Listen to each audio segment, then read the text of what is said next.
Hey guys, welcome back to my channel. तो आज हम पढ़ेंगे चैप्टर 2 क्लास 9th का मैथ का पॉलिनोमियल्स।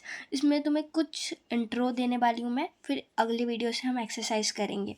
सबसे पहले वेरिएबल्स क्या होता है? अल्फ़ाबेटिकल ऑर्डर्स होते हैं, अल्फ़ा बीटा गामा, ये भी वेरिएबल्स ही होते हैं एक तरह के, क्योंकि इनकी अलग अलग वैल्यूज़ हो सकती है। देखो, an entity which can take various numerical value based on the given situation is termed as variable.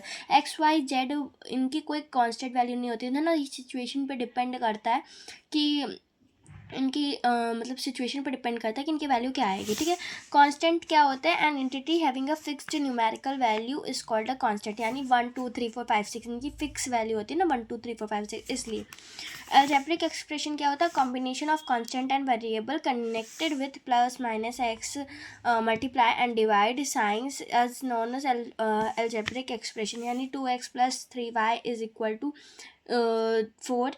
ये भी एक अलजेब्रिक एक्सप्रेशन है, इसमें प्लस भी है और एक्स भी है और 2 भी है। ठीक है, कांस्टेंट और वेरिएबल दोनों साथ में होने चाहिए। लाइक टर्म्स क्या होते हैं? Term with the same literal coefficients are termed as like term. ठीक है, फिर आता है unlike term. Terms which have different literal coefficients are termed as unlike term. ठीक है, फिर पॉलिनोमियल्स क्या होते हैं? An algebraic expression in which variables involved have only non negative integral power is termed as polynomial. Degree of polynomial in one variable, the highest index of the variable in a polynomial by one variable is called the degree of polynomial. Linear polynomial if the degree of the polynomial is 1. Quadratic polynomial if the degree of the polynomial is 2. Cubic polynomial if the degree of the polynomial is 3. Biquadratic if the degree of the polynomial is 4. ठीक है, अब मैं तुमको समझाती हूँ क्या।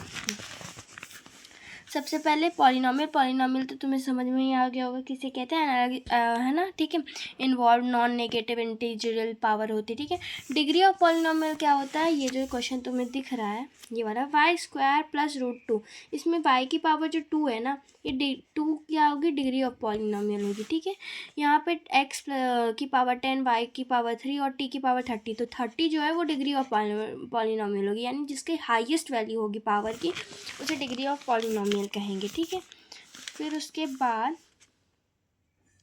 Linear polynomial जिसकी 1 होगी डिग्री, क्वाड्रेटिक जिसकी 2 होगी, क्यूबिक जिसकी 3 होगी और बाइक्वाड्रेटिक जिसकी 4 होगी। ठीक है, constant polynomial, a polynomial having only one term which is non zero constant. ठीक है, कांस्टेंट होता है। ठीक है, फिर उसके बाद मोनोमियल क्या होता है? Polynomial of one term. Binomial क्या होता है? Polynomial of 2 term. ट्रायनोमियल क्या होता है? Polynomial of 3 term. ठीक है, 4x square minus 3x plus 7, यहाँ पे क्या दिख रहा है? 1 टर्म, 2 टर्म, 3 टर्म, ये हो गया ट्रायनोमियल। ठीक है, फिर यहाँ पे क्या है? वाई स्क्वायर प्लस रूट 2, ये क्या हो गया तुम्हारा? बायनोमियल हो गया, क्योंकि इसमें 2 टर्म है। यहाँ पे 3 रूट टी दिख रहा है। क्या रूट टी के अंदर होगा? मतलब रूट के अंदर टी होगा? नहीं, रूट के अंदर हमेशा हमारा क्या होगा? कांस्टेंट नंबर होगा, ना कि वेरिएबल्स होंगे। वेरिएबल्स कभी रूट के अंदर नहीं होंगे, तो ये हमारा गलत हो जाएगा, जिसके कारण it is not a polynomial in which in one variable because exponent is not a whole number. ठीक है, फिर y plus 2 की power 2 upon y, it is not a polynomial because it will turn into a negative exponent, है ना, negative exponent में turn हो जाएगा। फिर x 10 y 3 और ये t 30, ये तुम्हारा ट्राइनोमियल हो गया। ठीक है, आई होप तुम्हें समझ में आ गया होगा। मोनोमियल, बायोनोमियल, ट्रायोनोमियल, ये एक्सरसाइज तुम्हारी इसी से सॉल्व होगी ना, तो तुमको समझ में आएगा। जब तुम एक्सरसाइज करोगे तो तुमको इसके सारे मीनिंग समझ में आ जाएंगे।